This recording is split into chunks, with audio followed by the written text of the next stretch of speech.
السلام عليكم ورحمة الله. متابعين الغاليين، كل سنة وانتم طيبين، ويا رب السنة الجاية ربنا يكتب لكم كده تكونوا كلكم على جبل عرفات كده يا رب.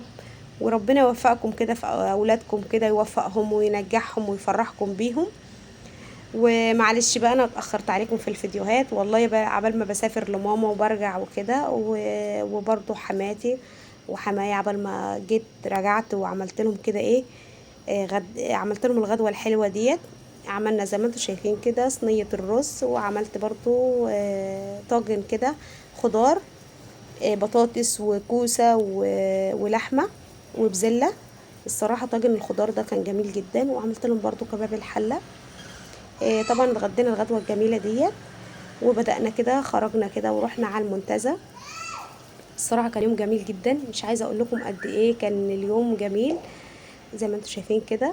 طبعا الغدوه دي كانت جميله جدا عجبتهم. وبعد ما اتغدينا برضو اخدت كده سندوتشات كده لاولادي، وقلنا بقى عشان نقعد بقى براحتنا وكده، فعشان كده كنت عامله الاكل كده نواشف عشان انا اخد معايا كده اكل لاولادي وانا ماشيه. وطبعا زي ما انتم شايفين رحنا بقى اتصورنا وقضينا يوم جميل جدا. الصراحه المنتزه كانت بالليل كانت روعه، احنا مشينا من العصر، فضلنا قاعدين لغاية الساعة 3 بالليل كده. بس الصراحة كانت روعة زي ما انتم شايفين كده. ابراهيم اتصور، كلنا كده اتصورنا مع بعض. برضو هي بصراحة للصور هناك جميلة جدا. كان يوم جميل بصراحة. قضينا كده اليوم. يعني مش عايزة اقول لكم قد ايه هناك المناظر جميلة جدا. انا بصراحة بنصح كل حبايبي اللي في اسكندرية ما يضيعوش المكان الجميل ده، لازم يروحوا كده. والله يعني مش عايزه اقول لك يعني التكلفه بتاعتها مش تكلفه والله ولا حاجه.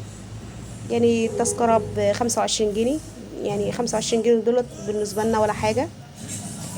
وبتفرحي اولادك كده وبتقضي يوم جميل.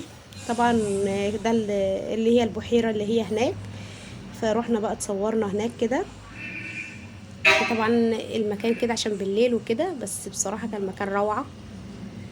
زي ما انتم شايفين كده كنا بنتمشى، مشينا كتير قوي ما حسيناش بالمشي. احنا قد ايه مشينا من المكان وجمال المكان. ده زي ما انتم شايفين كده. طبعا حماتي كانت ماشيه معايا، والله العظيم مشينا يعني مش عايزه اقولك قد ايه مشينا.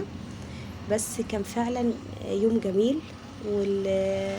وطبعا الرحله كده بقى مع الاولاد، وزوجك بيكون قاعد اجازه من الشغل، كلهم بيكونوا قاعدين بقى في العيد. فبنقضي كده وقت جميل كده، وقت سعيد كده مع بعض. مش عايزه اقولك قد ايه المكان بقى، المكان روعه كده. يعني بصي بقينا ماشيين مستمتعين بصراحه بالمكان وبالجمال اللي فيه. فقلت برضو انا هوري حبايبي كده واخواتي المكان وجمال المكان. يا رب يكون الفيديو عجبكم، حطوا لنا بقى اللايك، والسلام عليكم ورحمه الله.